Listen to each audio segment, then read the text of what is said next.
aja combat diggante ordinateur bu Passy aja Alaaji bu Felan wala bu Belan ordinateur bu Passy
da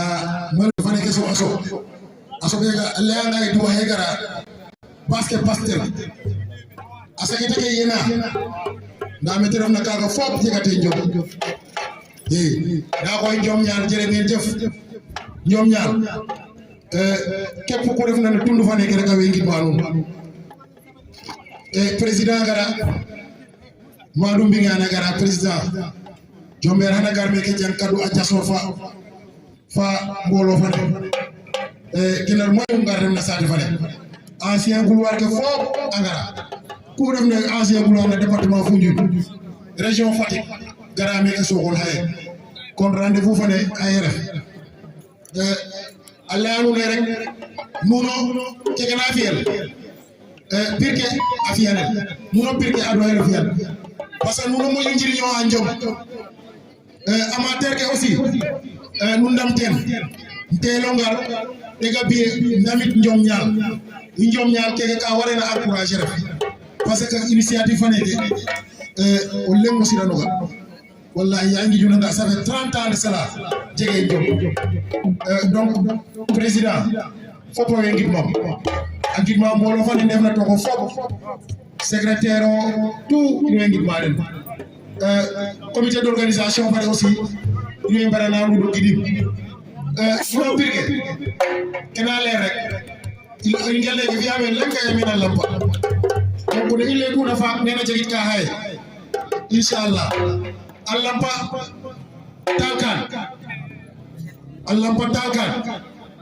hayo o feeto allampa talkan donc munona ndibale ka wine ndibale askan fane taade fane wen gidwanu askan fane fof tundu fane fof wen gidwanu initiative mum fane amosa adiaga voilà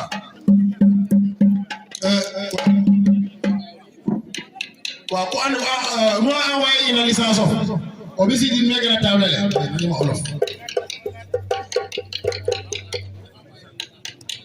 ku indi won licence ku envoyé won licence am ñewal fi ci table nga indi ko nga indi licence bi ni ko soxla fi ci table bi waaw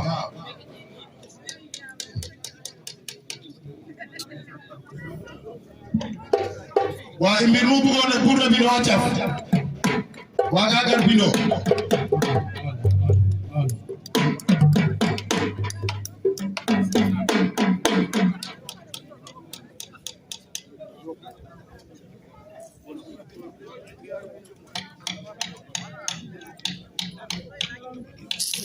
ma frère way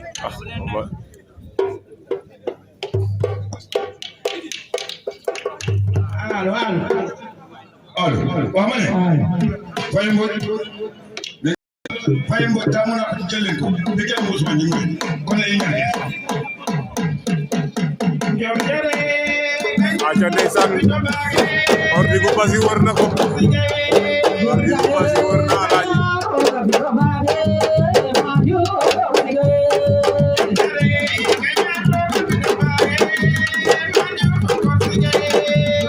aja ndeysaan ordi bu basi daan na alaaji